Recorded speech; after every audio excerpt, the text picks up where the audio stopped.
World top 100% scholarship తో admission పొందాలి అనుకున్న India's top competitive exams IIT NEET IAS design law group 1 government jobs etcetera guidance కావాలి అన్నా India and world top universities లో medicine law finance join అవ్వాలన్నా students and parents కి career counselling కావాలన్నా మీ కెరియర్ డెసిషన్ డబుల్ చెక్ చేసుకోవాలి అనుకున్న 25 years experience doctor Satish IRSC గారిని సంప్రదించండి. సతీష్ గారు నమస్కారం. నమస్తే అండి. మీ స్టూడియో చాలా బాగుంది. మీరు కూడా మెరిసిపోతున్నారు. మంచూరే. సతీష్ గారు, నాకు చిన్న డౌట్ ఉందండి. యాజ్ ఎ పేరెంట్గా ఈ ప్రజెంట్ జనరేషన్లో పిల్లల్ని కంట్రోల్ చేయలేకపోతున్నాం. ఎడ్యుకేషన్ అయితే ఏదైతే వాళ్ళు ఒక సర్టన్ ఏజ్ వచ్చిన తర్వాత హై స్కూల్లో కాలేజెస్లో జాయిన్ అయిన తర్వాత పిల్లల్ని అసలు వాళ్ళు కొన్నిటికి అడిక్ట్ అయిపోతున్నారు. వాళ్ళని కంట్రోల్ చేయలేకపోతున్నాము. సో దీన్ని ఎలా కంట్రోల్ చేయగలాలంటారు యాజ్ ఎ పేరెంట్గా? దీన్ని రెండు రకాల యాంగిల్స్లో చూడాలండి. ఒకటి, జనరల్గా కంట్రోల్ చేయలేకపోవడం అన్న పర్స్పెక్టివ్లో మీరు ఆలోచించినప్పుడు చిన్న చిన్న పిల్లలు ఎవరైతే ఇళ్లలో ఉన్నారో వాళ్ళని ముందు అడ్రస్ చేస్తాను. అంటే పిల్లలు స్మాల్ సైజెస్ ఉన్న పిల్లలు, ఏజ్ గ్రూప్. ఎవరికైతే చిన్నపిల్లలకి చిన్న ఏజ్లోనే స్పిరిచువల్గా నాలెడ్జ్ని ఇస్తారో పేరెంట్స్, స్పిరిచువల్గా అంటే చక్కగా వాళ్ళ మత ఆచారం ప్రకారం ఉన్నటువంటి గ్రంథాలని, భగవద్గీత లేకపోతే వాటెవర్ ద ఖురాన్ కానీ బైబిల్ కానీ చిన్న ఏజ్లోనే వాళ్ళకి ఇంట్రడ్యూస్ చేసి చక్కగా వాళ్ళ లేదా వీక్ ఒకసారి 2 సార్లు లేదంటే టెంపుల్స్కో లేకపోతే వాటెవర్ ఇట్ ఈజ్ వాళ్ళ స్పిరిచువల్గా వాళ్ళకి నమ్మకాన్ని బట్టి తీసుకెళ్ళి అలవాటు చేస్తారు. ఒక సిస్టమేటిక్ ఏది తప్పు ఏది మంచి, ఏది తప్పు ఏది రైటు, ఏది మంచి ఏది చెడు, ఏది చెయ్యాలి ఏది చెయ్యకూడదు, ఏది చేస్తే ఇది మనం జనరల్గా ఇది మంచిది కాదు అన్న జ్ఞానాన్ని ఓన్లీ స్పిరిచువల్ నాలెడ్జ్ ఎక్కువ ఉన్నప్పుడు బాగా తెలుస్తుంది. ఒకటి, తప్పు చేయాలన్న విషయం వచ్చినప్పుడు పాపపీతో ఏదో వాట్ ఎవర్ ఇట్ ఈజ్ చూస్తే జనరల్గా మన జనరేషన్లో ఉన్నటువంటి వ్యక్తులు చూసినట్లయితే ఏదైనా ఒకటి చేయాలనుకుంటే ఎవరన్నా కొంచెం ఆలోచిస్తారు కనీసం. ఎందుకంటే చిన్నప్పుడు ఏదైనా కొంచెం సిస్టమేటిక్గా స్పిరిచువల్గా పోతాను. సరే, స్పిరిచువల్ నాలెడ్జ్ ఉన్న వాళ్ళందరూ తప్పు చేయరు, లేకపోతే స్పిరిచువల్ నాలెడ్జ్ లేని తప్పు చేయరన్న డిబేట్లోకి వెళ్ళొద్దు. పర్సంటేజ్ ఆఫ్ పీపుల్ నేను చెప్తున్నాను నా ఉద్దేశం. అన్ని చోట్ల ప్లస్లు మైనస్లు ఉంటాయి. బట్ చిన్నపిల్లలకి నేను స్ట్రాంగ్ ఇచ్చే అడ్వైజ్ ఏంటంటేనంటే, ఫ్యూచర్లో వీళ్ళ కంట్రోల్ తప్పకుండా ఉండాలి అంటే ఫస్ట్ చేయవలసింది ఏంటంటేనంటే, ఎలిమెంటరీ స్కూల్ నుంచి 1వ తరగతి నుంచో ఎల్కేజీ నుంచో రెగ్యులర్గా వాడికి స్పిరిచువల్గా వాడికి ఆ ఇన్పుట్స్ ఇస్తానే ఉండాలి. ఒక బిలీఫ్ సిస్టమ్ని స్ట్రాంగ్గా వాడికి బిల్డ్ చేయాలి. ఎప్పుడు కూడా లైన్ తప్పడాడు. ఎక్కువ మంది మెజారిటీ ఆఫ్ ద కేసెస్ మీరు కూడా మీ ఎక్స్పీరియన్స్ చాలా మంది చూసుంటారు. ఇది ఎప్పుడైతే మీరు ఇస్తున్నారో ఆటోమేటిక్గా మీరు కరెక్ట్ పేరెంటింగ్ చేసినట్లు లెక్క, కరెక్ట్గా ఇస్తున్నట్లు లెక్క, అడిగి ఫీడ్స్ ఇస్తున్నట్లు లెక్క, సీడ్ ఇస్తున్నారు అడిగి. ఇది ఫస్ట్ అండి. దానితో పాటుగా ఏదన్నా ఏదో యోగానో ప్రాణాయామనో ఏదో హెల్త్కి సంబంధించిన ఉంటే ప్యారల్గా మీరు బిల్డప్ చేసుకుంటూ వచ్చేస్తే అటు సైకలాజికల్ మైండ్ అటు ఫిజికల్ మైండ్ రెండు, ఫిజికల్ బాడీ రెండు ప్యారల్గా అవుతాయి. ఏదన్నా ఎగ్జామ్లో ఫెయిల్ అయినా, మార్కులు తక్కువ వచ్చినా, ఏదైనా జరిగినా కూడా నా ప్రయత్నం నేను చేశాను, భగవంతుడికి నేను రిజల్ట్ వదిలేసాను అనుకున్నాడు ఇప్పుడు ప్రశాంతంగా ఉంటాడు. భగవంతుడి మీద నమ్మకం, భగవంతుడు ఉన్నాడా లేదని డిబేట్లోకి వెళ్ళొద్దు. మన చెత్త జనాలు యూట్యూబ్లో ఎవరిని పడితే అని కూర్చోబెట్టి అసలు గాడ్ ఉన్నాడా లేదని డిబేట్లో పెడతారు. గాడ్ ఉండడం లేకపోవడం కాదండి ఇక్కడ కూర్చుని. ఒక మనిషి ఎవరికి భయపడ్డావు, ఈ రోజున తల్లికి భయపడ్డది మీరు చెప్పినట్టుగా, తండ్రికి భయపడ్డావు, ఇంట్లో ఉన్న పెద్దవాళ్ళకి నానమ్మకు అమ్మకు భయపడ్డావు, తమ్ముడికి భయపడ్డావు, అన్నకు భయపడ్డావు, టీచర్కి భయపడ్డావు, సొసైటీలో ఉన్న మనుషులకు భయపడ్డావు, రిలేషన్స్కి భయపడ్డావు. మనిషికి ఎవరికి భయపడిన స్టేజ్కి సొసైటీ వచ్చింది. వాడిని కూడా కంట్రోల్ చేయాలంటే ఒక్క భగవంతుడు మాత్రమే. అది దాని వాల్యూ మీకు ఎప్పుడు తెలుస్తుంది అంటే పెద్ద అయిన తర్వాత అప్పుడు కరెక్ట్గా తెలుస్తుంది. మనిషిని ఆపగలిగేది ఒక్క స్పిరిచువల్ పవర్ అండి. ఎలాంటి మనిషిని ఆపుద్ది. మీకు ఒక్కసారి ఒక్క సెంటిమెంటల్గా మీకు అనిపించింది అనుకోండి, అయ్యో ఈ మోసం చేస్తే నాకు భగవంతుడు నన్ను క్షమించడు అన్న బిలీఫ్ మీకు వచ్చింది అనుకోండి, చచ్చినా చేయరు. మీరు ఏ జరగను చేయరు, అది మీరు చేయరు. కాబట్టి మీరు మీ ఎక్స్పీరియన్స్ మీరు ఒకసారి గుర్తొచ్చి చూసుకోండి. సో స్పిరిచువల్ బిలీఫ్ అనేది the strongest weapon for the human being in the present society. దీన్ని తప్పుగా యూట్యూబ్లోను మీడియాలోను దేవుడి మీద జోకులు వేసి దేవుడికి సంబంధించే డిబేట్లు పెట్టి పరిస్థితికి దిగజారిపోయినందుకు మనందరూ సిగ్గుపడవలసిందే. అందుగురించి ఏంటంటే ఈ స్పిరిచువల్ నాలెడ్జ్ ఎక్కువ ఉన్నవాడు జనరల్గా మీకు ఎక్కువగా పక్కకి డిబేట్ అవ్వడానికి ఇప్పుడు మొబైల్ అలవాటు పడిపోయాడు, ఏదో పార్న్ వీడియో వస్తుంది, ఏది కంట్రోల్ ఎదురికి ఏదో ఒక ఎలిమెంట్ బ్రెయిన్ ఆపాలి. ఆ ఆపగలిగే శక్తి భగవంతుడిగా ఉందండి. అంటే లాస్ట్ వెపన్ అంటే ఇంక మనిషికి. ఒకప్పుడేమో తాత, నాన్న, మావయ్య, అమ్మ, నాన్న, టీచర్ భయం, సొసైటీలో రోడ్డు మీద వెళ్తుంటే పిలిచి కొట్టేవారు తప్పు చేస్తే. అంకులు, ఇవన్నీ స్టేజెస్ దాటిపోయింది సొసైటీ. ఓకే. లాస్ట్ స్టేజ్కి వచ్చేసాం మనం. దీన్ని కూడా లేకుండా చేసేస్తున్నారు సొసైటీలో. అసలు భగవంతుడు లీడర్ అని చెప్తున్నారు వీళ్ళు. ఓకే. ఇంత మూర్ఖత్వం అనేది అంటే ఇక్కడ ఉండడం లేకపోవడం కాదు, ఇట్స్ ఎ బిలీఫ్. ఆ బిలీఫ్ అంటేనే మనిషిని లైన్లో పెట్టేస్తుంది. ఇప్పుడు నేను ఏదైనా చేయాలనుకుంటే వెంటనే ఒకసారి ఆలోచిస్తాం మనం. మీరు రెగ్యులర్గా భగవంతుని పూజ చేసుకునే మనిషి అనుకోండి, కొన్ని పనులు మీరు చేయలేరు. తప్పుడు పనులు మీరు చేయలేరు అసలు. మీరు ఎంత ప్రాఫిట్ రానివ్వండి, కొన్ని పనులు చేయడానికి మీ మనసు ఒప్పుకోదు. అదొక్కటి చాలండి మీరు పద్ధతిగా వెళ్ళడానికి. ఓకే. కనీసం 100 పనుల్లో కనీసం 25 ఆపుద్ది కదా, 50 ఆపుద్ది కదా. సరే 100 ఆపలేదండి, ఓ 25-50 ఆగుతారు కదా. ఆగుతారు కదా. అండ్ అబద్ధం చెప్పేదో మోసం చేయాలనుకోండి, చేయరు మీరు. సో అందువల్ల this is very very important for the చిన్నపిల్లలు ఎవరైతే ఉన్నారో వాళ్ళకి మనం ఇది నేను అడ్రస్ చేయదలుచుకున్నాను. ఓకే. దాంతోపాటు ఫిజికల్ హెల్త్ కూడా కావాలి కాబట్టి చిన్నతనం నుంచి సరే జిమ్ లేదా యోగానా, మెడిటేషన్, సరే pranayama, what ever it is, ఏదో ఒకటి మీకున్న పద్ధతిలో మీరు నేర్చుకోండి. కొంచెం ఏజ్ పెద్దదవుతున్నప్పుడు పిల్లల మాట అనట్లేదు, వీళ్ళు కంట్రోల్ తప్పేస్తున్నారన్న దానికి మెజారిటీ ఆఫ్ ది కేసెస్లో మీరు అబ్జర్వ్ చేసినట్లయితే మొబైల్ అనేది one of the major role play చేస్తుంది. ఒకప్పుడు ఏది మంచి ఏది చెడు తెలుసుకోవాలంటే ఇంట్లో ఉన్న టీచరో లేదా మదరో ఫాదరో చెప్తే వినివారు. ఇప్పుడు మొబైల్లోనూ గూగుల్లోనూ చూసి నేర్చుకోవాల్సిన పరిస్థితికి వచ్చేసింది సొసైటీ. ఈ మొబైల్ స్టూడెంట్కి ఎవడిచ్చాడు అసలు? మీ ఇంట్లో ఉన్న మీ అమ్మాయికో మీ పిల్లకో మీ అబ్బాయికో ఇచ్చారంటే ఎవరిచ్చారు? మీరే కదా కొనిచ్చారు.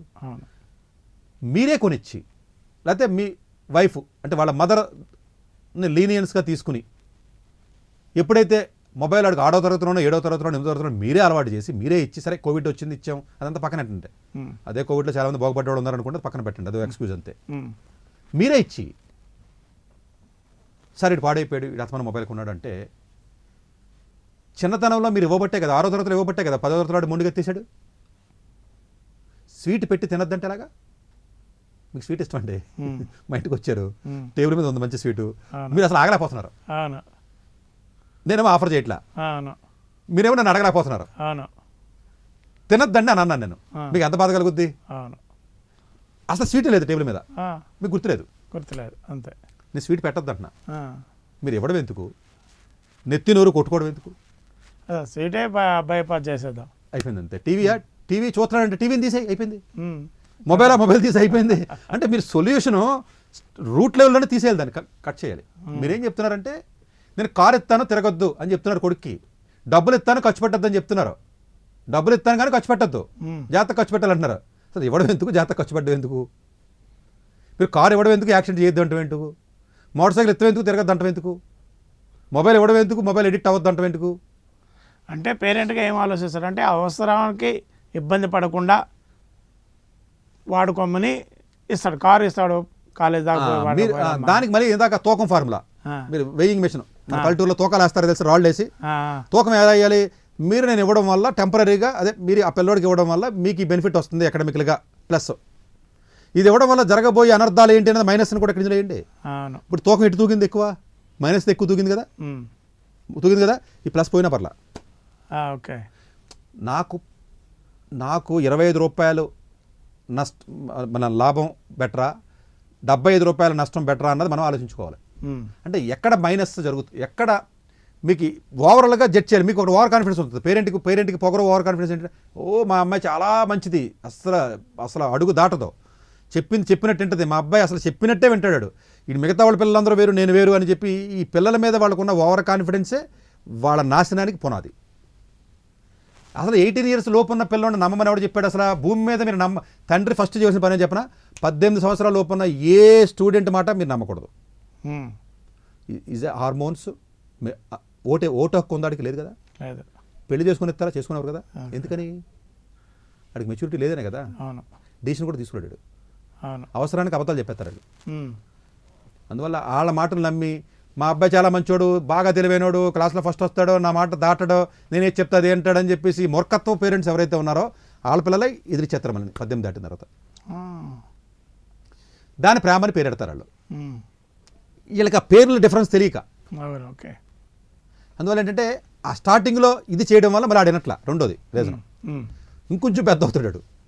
ఇంకొంచెం పెద్ద అయిన తర్వాత పేరెంట్స్ ఏం చేస్తూ ఉంటారంటే ఆల్రెడీ అకాడమికల్గా వీక్ అయిపోయి ఉంటాడో లేకపోతే ఇబ్బంది పడి ఉంటాడో లేకపోతే అందులో ఉన్న టేస్ట్ తెలియలేదు. అవును. అందుకే టేస్ట్ తెలిస్తే వదలరు కదండి. ఉమ్. ఇప్పుడు ఎక్కడ ఇబ్బంది పడుతున్నాడో చదువు, ఎక్కడ ఆడికి మార్కులు సరిగా రావట్లా, ఎక్కడ ఆడికి పాఠం ఇబ్బంది పడుతుంది అన్న విషయాన్ని అర్థం చేసుకుని తల్లిదండ్రులు చదువుకున్న తల్లిదండ్రులు అయితే చదువు నేర్చుకుని చెప్పాలి. టీచర్కి అప్పు చెప్పాం కదా, ఆడు చదువాడు వస్తాడు, డబ్బులు కడుతున్నాం కదా అని పొగడుతో డబ్బులు ఇచ్చి చదువు ఎందుకు వస్తుంది, రాదు కదా. అవును. పట్టించుకోవాలి. చదువుకోని తల్లిదండ్రులు ఉంటారు కొంతమంది, చదువు పాపం తెలియని తల్లిదండ్రులు ఉంటారు. వాళ్ళైనా కొంచెం ఎవడో తెలిసినోడితో మాట్లాడుకుని అబ్జర్వ్ చేసి లేకపోతే ఇంకొకటి ఏమైనా మాస్టర్ని పెట్టి ఎక్కడైతే మీకు దారండి తప్పాడు, ఉమ్. ఇంకొంచెం తప్పాడు, కరెక్ట్ చేస్తే వెంటనే వచ్చి కలుస్తాడు, ఇక్కడికి వెళ్ళిపోయాడు. బా. ఇప్పుడు నాతో కంప్లైంట్ చేస్తున్నారు మీరు. ఉమ్. ఇలా వెళ్ళాడండి వాడు బాగానే వెళ్తాడు, 4వ తరగతి దాకానో 5వ తరగతి దాకానో 10వ దాకానో ఉమ్. డివైడ్ అవుతున్నాడు. అవును. డివైడ్ అయినప్పుడు మీకు ప్రేమ కమ్మేస్తుంది. అవును. కమ్మకూడదు అక్కడ, వెంటనే కరెక్షన్ చేయించి కలిపేయాలి. దీంట్లో ఆ. చెట్టు కింద ఉన్నప్పుడే వంగుద్ది, మొక్క కింద ఉన్నప్పుడే చెట్టు అయిన తర్వాత వంచమంటున్నారు. ఇప్పుడు నన్ను కరెక్ట్. చెట్టుని వంచారనుకోండి ఇరిగిపోతుంది. మీరు గట్టిగా తిట్టారనుకోండి, చెట్టుని ఆ. గట్టిగా మాట్లాడారనుకోండి, ఆడు మిమ్మల్ని వదిలేసన్నా పోతాడో, తిట్టన్నా పోతాడో, మీ మీద నెగిటివ్గా అన్నా ఆలోచించుకుంటాడో, ఇంకా గట్టిగా మాట్లాడితే మర్డర్ అయినా చేస్తాడు. సూసైడ్ కూడా చేస్తాడు. తల్లిదండ్రులని మర్డర్ చేసిన పిల్లలు ఉన్నారులేండి దేశంలో, మీకు తెలియదే ఉంటారు. అందువల్ల ఏంటంటే సట్టన స్టేజ్ దాటి వరకు తెగిదాకా మీరు లాగినా కూడా మీకు డేంజరే.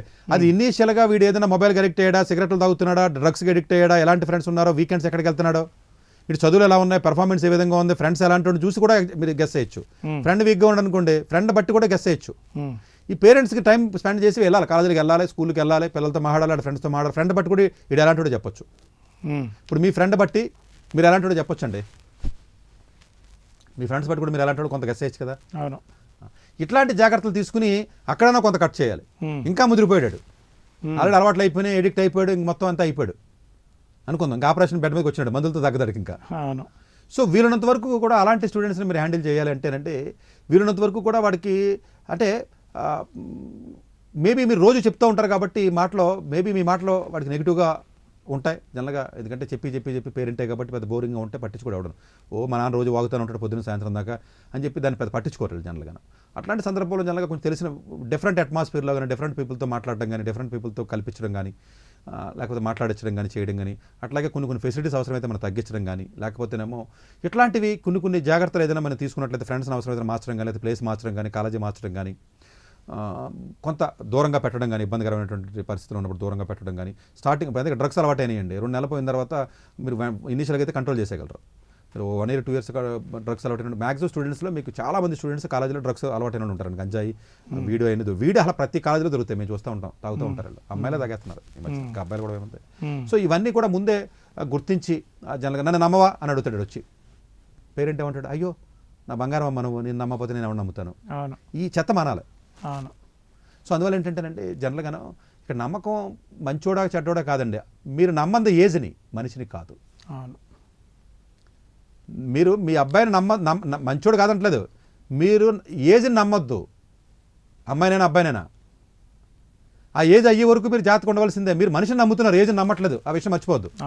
ఆ మనిషిలో ఉన్న హార్మోన్స్ నమ్మట్లా, మనిషిని నమ్ముతున్నారు. మనిషిలో ఉన్న మనిషికి ప్రశాంతంగా ఉన్నప్పుడు ఆ ఐడియాలజీ మంచిది, ప్రేమ మంచోడే. వేరే సైడ్ ఆఫ్ ది కాయిన్ ఉంటుంది టీనేజ్లో ఉన్న వాళ్ళు, దట్ ఈస్ కాల్డ్ వీక్నెస్. వీక్నెస్ని కంట్రోల్ చేసి మెకానిజం వాళ్ళకు ఉండదు, అంత మెచ్యూరిటీ లేదు కాబట్టి ఆ వీక్నెస్ని మీరు నమ్మట్లా. ఈ విషయాన్ని అర్థమయ్యేలాగా చెప్పాలి వాళ్ళకి.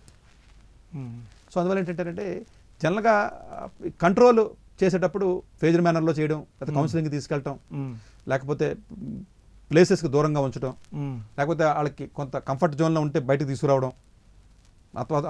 మీరు అన్ని కంఫర్ట్ జోన్లో ఉండకూడదు, కంఫర్ట్ జోన్లో లేకపోతే దొంగతనాలు చేసేది ఇంకా వేరే రకంగా తయారవుతారు కదా అన్న పాయింట్ కూడా ఉంటుంది. సో ఇట్లాంటి జాగ్రత్తలు మీరు కొన్ని తీసుకుంటూ ముందుకెళ్ళాలి. అట్లాగే ఎవడో కూడా భయం ఉండాలండి వీళ్ళకి. ఎవడ భయం ఉండట్లా, ఇప్పుడున్న పిల్లలు ఎవరికైనా భయపడుతున్నాడు అసలు లేదు. సో భయం కూడా ఎవడో కూడా భయం ఉండే విధంగా కనీసం పెళ్ళి అయ్యేదాకన్నా కనీసం కొంత భయం అనేది ఉండవలసినటువంటి అవసరం ఉంటుంది. గట్టిగా మీరు తిట్టినా, గట్టిగా హ్యాండిల్ చేసినా, రాంగ్గా హ్యాండిల్ చేసినా డిప్రెషన్లోకి వెళ్ళిపోతారు, మళ్ళీ లోన్లీనెస్లోకి వెళ్ళిపోతారు. సో అందువల్ల ఏంటంటే ఈ పర్టికులర్ ఆస్పెక్ట్స్ని దృష్టిలో పెట్టుకుని జనరల్గా వీలున్నంత వరకు కూడా మీరు ఏ స్టేజ్లో ఉన్నాడో చూసి దాన్ని నెమ్మదిగా మీరు కరెక్షన్, అంటే ఇప్పుడు డ్యామేజ్ 2 ఏళ్ళు అయినప్పుడు కరెక్షన్ 1 నెల ఎందుకు అవుతుంది? అదండి మీకు డ్యామేజ్ అయిందండి, 2 ఏళ్ళు అయింది లివర్ డ్యామేజ్. డాక్టర్ గారి దగ్గరికి వచ్చి సార్ 1 నెలలో తగ్గిపోవాలంటున్నారు. ఎందుకు తగ్గుద్ది? ఒరే 1 ఇయర్ మందులు వాడరా అని చెప్తాడు డాక్టర్. నువ్వు 2 ఏళ్ళు తాగావు కదా, లివర్ అంతా పోయింది కదా, నువ్వు వచ్చి నెలలో తగ్గించమంటే ఎట్లా తగ్గిస్తానంటారు. సో అందువల్ల ఏంటంటే ఎంత డైవర్షన్ అయ్యాడు, ఎంత డీవియేటెడ్ అన్న దాన్ని బట్టి మళ్ళీ వెనక్కి తీసుకురావడానికి అంత టైం పడుతుంది. కొన్ని కేసెస్లో జనరల్గా ఎలా ఉంటుందంటేనంటే మేబీ ఒక్కొక్కసారి చేదాటిన పరిస్థితులు కూడా ఉంటాయి. బట్ వీళ్ళంత వరకు కూడా అది కొంత పేరెంట్సే బాధ్యత తీసుకుని దాన్ని మీరు హ్యాండిల్ చేయాలి. బట్ చాలా సందర్భాల్లో మీరు చెప్పింది కరెక్ట్, అలా పేరెంట్స్ మాట అలా పిల్లలు చాలామంది అలా ఇన్ని పరిస్థితులు ఉండట్లేదు. ఈవెన్ 10th 11th కూడా అదే పరిస్థితి. చాలామంది పేరెంట్స్ ఇబ్బంది పడుతున్నారు. ఎక్కువగా లోన్లీనెస్ అండి, వీళ్ళు లోన్లీనెస్కి వెళ్ళటం, డిప్రెషన్లోకి వెళ్ళటం. అయితే లోన్లీనెస్ డిప్రెషన్ లేదంటే ఎక్స్ట్రా వాటి కింద అయిపోయి ఫ్రెండ్స్ వేసుకుని బయట తిరిగేయడం, ఇంక మధ్యలో కేటగిరీ లేదు. అయితే ఈ కేటగిరీ కంప్లీట్ ఎక్స్ట్రావర్టిజం, తిరిగేయడం, ఉండడం, లేకపోతే కంప్లీట్గా లోన్లీనెస్ ఉండడం, డిప్రెషన్ ఉండడం, సింగిల్గా ఉండడం, రూముల్లో ఉండడం, ఎవరితో మాట్లాడపడం, ఒక రకమైన బాధలో ఉండడం. ఈ 2 కేటగిరీలో ఉంటున్నారు ఇప్పుడున్న యూత్. అంతే కదా. అయితే ఇది మధ్యలో ఉన్న కేటగిరీ బ్యాలెన్స్గా ఉన్నటువంటి కేటగిరీ ఉండట్లేదు. కాబట్టి సో ప్రాబ్లమ్ని మీరు ఐడెంటిఫై చేయడంలో లేట్ అవ్వడం వల్ల కూడా ఫెయిల్ అవుతారు పేరెంట్స్. మీకు తెలియకపోవచ్చు కదా, మన దగ్గర మామూలుగా నటిస్తారు కదండి, ఏముంది పిల్లలంటే ఎవరైనా అంతే కదా, ఏదో ఉంటారు. సో అది కొంచెం ఐడెంటిఫై చేసినప్పుడు కూడా కొంచెం జాగ్రత్తగా అబ్జర్వ్ చేసి కొంచెం ఐడెంటిఫై చేయాలి. జనరల్గా మదర్స్కి కొంచెం అవగాహన ఉంటుంది. దీంట్లో ఇంకొక పాత్ర కూడా ఉంటుంది, ఇంకొక యాంగిల్ ఒకటి ఉందండి ఇందులో. ఎవరైతే మదర్స్ కొంచెం మంచి ఎడ్యుకేటెడ్ అయ్యి ఉండి, అంటే మంచి కాలేజీల్లో చదివి ఉండి కొంచెం స్ట్రాంగ్ గర్ల్స్ ఎవరైతే ఉంటారో వాళ్ళ మదర్స్ అయితే మాత్రం కొంత కంట్రోల్ చేయొచ్చండి. అందుగురించి గర్ల్స్ స్టూడెంట్స్ని ఇప్పుడు చదువుకోమని చెప్తాం మేము బాగా. గర్ల్స్ స్టూడెంట్స్ ఎప్పుడైతే చదువుకుందో నెక్స్ట్ జనరేషన్స్కి కొంచెం కంట్రోల్ తప్పకుండా కాపాడే బాధ్యత జనరల్గా మదర్ మీద ఎక్కువ ఉంటుంది. కాబట్టి ఈ మదరే సరే మంచి స్టూడెంటే మంచి మదర్ అవుద్ది. స్టూడెంటే మంచి స్టూడెంట్ కానప్పుడు మదర్ ఎన్నికైతే నోర్మి అంటాడు ఏంటి 2వ తరగతిలోనే. సో అందువల్ల ఏంటంటే ఇన్ జనరల్గానే స్టూడెంట్స్ ఎవరైతే ఉంటారో జనరల్గా ఆడపిల్లలు బాగా చదవాలని చెప్తాం మేము అందరం. ఎందుకంటే రీజన్ ఏంటంటే రేపు పొద్దున మళ్ళీ వాళ్ళ నష్టపిల్లలు మళ్ళీ వీళ్ళ మాట వినరు. కాబట్టి సో కొంత కంట్రోలింగ్ రావాలి అంటే పేరెంట్స్లో ఆ కాన్ఫిడెన్స్ లెవెల్ ఎక్కువ ఉండాలి. మనమే తప్పుడుగా షార్ట్ కట్ మెథడ్ చెప్పకూడదు. ఒరే ఈ ఎగ్జామ్ ఉందా, పక్కడదంటే కాపీ కొట్టి మార్కులు పెట్టి, ఇది ఉందా, లేకపోతే నువ్వు ఇలా చేయి, లేకపోతే ఇలాగ మనం కొన్ని షార్ట్ కట్ మెథడ్స్లో మనమే తప్పుడు సలహాలు ఇస్తూ ఉంటాం చిన్న వయసులో. అంటే మనమే ఇట్లా చేయి, లేకపోతే ఆడుతూ అబద్ధం చెప్పు, లేకపోతే టీచర్కి ఎలా ఉన్నాడు ఇలా చేయి, లేకపోతే ఇది చేయి, అబద్ధం చెప్పడం మీరు అలవాటు చేస్తే ఎలాంటి సందర్భం వచ్చినా మీతో అబద్ధం ఆడతాడు. అంటే కొన్ని అలవాట్లని మనమే చేస్తూ ఉంటాం. ఒక ఫోన్ చేసాడు ఎవడన్నా నాన్న ఉన్నారని అడిగితే లేరని చెప్పరా అంటాం మనమే. అంటే అబద్ధమే కదా. అందువల్ల ఏంటంటే చాలామంది మన బిహేవియరే మనకు రిఫ్లెక్షన్ అవుతూ ఉంటుంది ఒక్కొక్కసారి. సో ఇవి కూడా కొన్ని జాగ్రత్తలు మీరు పాటించినట్లయితే జనరల్గా ఇట్లాంటి ఇబ్బంది నుంచి కొంతవరకు మీరు అవాయిడ్ చేయడానికి అవకాశం ఉంటుంది. ఓకే, థ్యాంక్ యూ సతీష్ గారు, మంచి ఇన్ఫర్మేషన్ ఇచ్చారు. డాక్టర్ ఏ సతీష్ గారు ఏపీ తెలంగాణ విద్యార్థులకు సుపరిచితమైన పేరు. సతీష్ గారు 2001 యూపీఎస్సీ పరీక్షల్లో ఉత్తీర్ణులై ఇండియన్ రైల్వే విభాగంలో ఉద్యోగం సాధించారు. సతీష్ గారు చదివిన చదువులు engineering, MTech, MBA, executive MBA, MSc, MBA HR, MA psychology లాంటి పోస్ట్ గ్రాడ్యుయేషన్ డిగ్రీలతో పాటు డాక్టరేట్ కూడా చదవడం జరిగింది. డాక్టర్ సతీష్ గారు నిరంతర విద్యార్థి. అలాగే సతీష్ గారు పలు ప్రతిష్టాత్మక కాంపిటేటివ్ పరీక్షల్లో యూపీఎస్సీ నిర్వహించే సివిల్ సర్వీసెస్ పరీక్షల్లో 159వ ర్యాంక్, అలాగే ఇంజనీరింగ్ సర్వీస్లో 24వ ర్యాంక్, గేట్ ఎగ్జామ్లో 4వ ర్యాంక్, క్యాట్ ఎగ్జామ్లో 99.8%, జీమాట్ ఎగ్జామ్లో 760 స్కోర్, ఇలా పలు కాంపిటేటివ్ ఎగ్జామ్స్లో మొదటి ప్రయత్నంలోనే ఎన్నో ర్యాంకులు సాధించారు. ఇన్ని క్వాలిఫికేషన్స్, డిఫరెంట్ కాంపిటేటివ్ పరీక్షల్లో ర్యాంకులు సాధించిన వ్యక్తులు మన ఇండియాలో చాలా అరుదని చెప్పాలి. ఇలాంటి అకాడమిక్ల పరంగా, కాంపిటేటివ్ల పరంగా ఇన్ని ర్యాంకులు సాధించడంతో పాటుగా గవర్నమెంట్ ఉద్యోగం చేస్తూ పలు అవార్డులు తీసుకున్నారు. సతీష్ గారికి జనరల్ మేనేజర్ అవార్డు జోనల్ లెవెల్లో, ఆల్ ఇండియా లెవెల్లో నేషనల్ లైఫ్ టైమ్ అచీవ్మెంట్ గుర్తింపులు దక్కాయి. అప్రిసియేషన్ ఆఫ్ ప్రెసిడెంట్ ఇండియా నుంచి గానీ lifetime Sevashri award from Andhra Pradesh మంత్రుల నుంచి అందుకున్నారు. వీటితో పాటు పలు రకాల అవార్డులు అందుకున్నారు. ఎన్నో ప్రతిష్టాత్మక ఆర్గనైజర్స్ సంస్థలో పర్మనెంట్ మెంబర్గా ఉన్నారు. కష్టపడి పైకి వచ్చిన వ్యక్తి కావడం వల్ల గత 20 సంవత్సరాల నుంచి ఎంతో మంది చిన్నపిల్లల దగ్గర నుండి 5, 6 తరగతి విద్యార్థుల నుంచి పెద్ద పెద్ద పీజీ, పీహెచ్డీ కాలేజీలకు వెళుతూ విద్యార్థులకి అవగాహన కల్పిస్తూ ఉంటారు. ప్రతి విషయంపైన డాక్టర్ సతీష్ గారు స్పష్టమైన అవగాహన కలిగి ఉన్నారు. డాక్టర్ సతీష్ బలంగా నమ్మే సూత్రం ఏంటంటే అవేర్నెస్ ఈజ్ ఎవ్రీథింగ్. మనిషికి అవేర్నెస్ ఉంటే ఏదైనా సాధించగలరు. ఒక్క మోటివేషన్తోనే కాదు, ఏది చెయ్యాలి, ఏది చేయకూడదు, ఎలాంటి డెసిషన్ తీసుకోవాలనే విషయాలపై, ముఖ్యమైన విషయాలపై అవగాహన కల్పిస్తూ ఉంటారు. అలాగే గవర్నమెంట్, ప్రైవేట్ జాబ్లే కాకుండా ప్రపంచ దేశాల్లోని జాబ్స్ పై కూడా అవగాహన కల్పిస్తూ ఉంటారు. ఉద్యోగాలతో పాటు పెద్ద చదువులైన ఐఐటి వంటి వాటిపై సెషన్స్ నిర్వహిస్తూ ఉంటారు. ఇప్పటి వరకు 3 లక్షల సెమినార్లు ఒక్క రూపాయి తీసుకోకుండా ఉచితంగా నిర్వహించారు.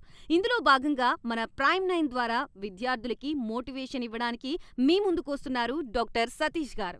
వరల్డ్ టాప్ 100% స్కాలర్షిప్ తో అడ్మిషన్ పొందాలి అనుకున్నా India's top competitive exams IIT, NEET, IAS, design, law, group 1, government jobs etcetera guidance కావాలి అన్నా, India and world top universities లో మెడిసిన్, లా, ఫైనాన్స్ జాయిన్ అవ్వాలన్నా, స్టూడెంట్స్ అండ్ పేరెంట్స్ కి కెరియర్ కౌన్సిలింగ్ కావాలన్నా, మీ కెరియర్ డెసిషన్ డబుల్ చెక్ చేసుకోవాలి అనుకున్నా 25 years experience doctor Satish IRSC గారిని సంప్రదించండి.